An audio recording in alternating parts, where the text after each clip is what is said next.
മഹാരാഷ്ട്രയുടെ രാഷ്ട്രീയം എപ്പോഴും സങ്കീർണത നിറഞ്ഞതാണ്. അവിടെ എന്ത് എങ്ങനെ എപ്പോൾ സംഭവിക്കും എന്നുള്ളത് ആർക്കും പ്രവചിക്കാൻ സാധിക്കില്ല. അത്തരത്തിലൊരു വമ്പൻ ട്വിസ്റ്റാണ് ഇപ്പോൾ മഹായുതി സഖ്യത്തിൽ ഉണ്ടായിരിക്കുന്നത്. നിലവിൽ മഹായുതി സഖ്യത്തിൽ 3 പ്രധാനപ്പെട്ട പാർട്ടികളാണുള്ളത്. ഒന്ന് BJP, 2 NCP, മൂന്നാമത് ശിവസേനയുടെ ഷിൻഡെ വിഭാഗം. ഇതിൽ വേറൊരാൾ കൂടെ ഒരു മാസ് എൻട്രി നടത്താനായി ഒരുങ്ങുകയാണ്. അത് വേറെ ആരുമല്ല, MNS എന്ന് പറയുന്ന പാർട്ടിയാണ്, മഹാരാഷ്ട്ര നവനിർമ്മാൺ സേന. ഈ പാർട്ടിയുടെ തലവനാകട്ടെ രാജ് താക്കറെ. എന്നാൽ ഈ നിയമസഭാ തെരഞ്ഞെടുപ്പിൽ രാജ് താക്കറേക്ക് എത്ര സീറ്റാണ് കിട്ടിയത്, അതായത് രാജ് താക്കറയുടെ പാർട്ടിക്ക് എത്ര സീറ്റാണ് കിട്ടിയത് എന്ന ചോദ്യം ചോദിച്ചാൽ 0 സീറ്റാണ് കിട്ടിയത് എന്നുള്ളതാണ് ഉത്തരം. അതായത് ഭരണകക്ഷിയിൽ ഇവരെ കൊണ്ടുവരുന്നത് എന്നുള്ള ചോദ്യത്തിലാണ് നമ്മൾ ആ കഥ തുടങ്ങുന്നത്.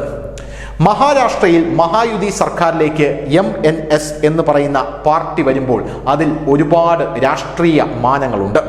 MNSൽ രാജ് താക്കറെയുടെ മകനായിട്ടുള്ള അമിത് താക്കറെ ഇത്തവണത്തെ നിയമസഭാ തിരഞ്ഞെടുപ്പിൽ നിന്ന് മത്സരിച്ചിരുന്നുവെങ്കിലും അദ്ദേഹം പരാജയപ്പെടുന്ന കാഴ്ചയാണ് നമുക്ക് കാണാനായിട്ട് സാധിച്ചത്. എന്നിട്ടും MNSനെ ഇതിനകത്തോട്ട് കൊണ്ടുവരുന്നുണ്ടെങ്കിൽ ദേവേന്ദ്ര ഫട്നാവിസിന് അതിനകത്ത് ധാരാളം ഉദ്ദേശങ്ങളുണ്ട്.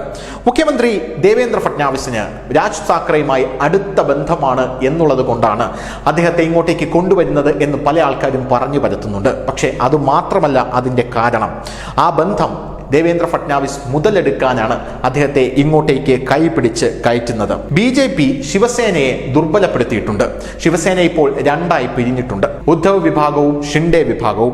അതേസമയം ഈ ഉദ്ധവ് വിഭാഗത്തിനും ഷിൻഡെ വിഭാഗത്തിനും അതാത് മേഖലകളിൽ ശക്തിയുള്ളതുപോലെ തന്നെ ഈ MNSനും അതാത് മേഖലകളിൽ വലിയ രീതിയിൽ ശക്തിയുണ്ട് എന്ന് നമ്മൾ മനസ്സിലാക്കണം. BMC എന്ന് പറയുന്ന കോട്ട ഈ ഉദ്ധവ് വിഭാഗം കൈവശം വച്ചിരിക്കുന്നിടത്തോളം കാലം അവരെ ഒരിക്കലും വില കുറച്ച് കാണാൻ കഴിയില്ല എന്നുള്ളതാണ് BJPയുടെ ദേവേന്ദ്ര ഫട്നാവിസിന്റെ നിലപാട്. ഉദ്ധവ് വിഭാഗത്തിന് ഇപ്പോൾ വെറും 20 സീറ്റുകൾ മാത്രമേ ഉള്ളൂവെങ്കിലും ബൃഹൻ മുംബൈ മുനിസിപ്പൽ കോർപ്പറേഷന്റെ നിയന്ത്രണം അവരുടെ കയ്യിലാണ്.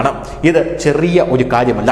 ഈ ബൃഹൻ മുംബൈയിൽ അവരെ പരാജയപ്പെടുത്തണമെങ്കിൽ MNSന്റെ സഹായം ദേവേന്ദ്ര ഫട്നാവിസിന് അവിടെ ആവശ്യമുണ്ട്. ആ MNSനും അവിടെ വലിയ രീതിയിൽ, അതായത് BMC കോട്ടയിൽ വലിയ രീതിയിലുള്ള സ്വാധീനം ഉണ്ട് എന്നുള്ളത് കൊണ്ടാണ് അവരെ മഹായുതി സഖ്യത്തിൽ എടുക്കാനായി ഇപ്പോൾ ദേവേന്ദ്ര ഫട്നാവിസ് തീരുമാനിച്ചിരിക്കുന്നത്.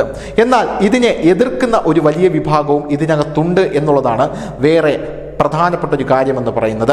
രാംദാസ് അത്തേവാലെ പോലെയുള്ള കേന്ദ്രമന്ത്രിമാർ അദ്ദേഹത്തിന്റെ ആവശ്യം നമുക്കില്ല എന്നും ഇതിൽ പറയുന്നുണ്ട്. പക്ഷേ അതിനൊന്നും തന്നെ ദേവേന്ദ്ര ഫട്നാവിസ് നിലവിൽ ചെവി കൊടുക്കുന്നില്ല. News desk, news India Malayalam.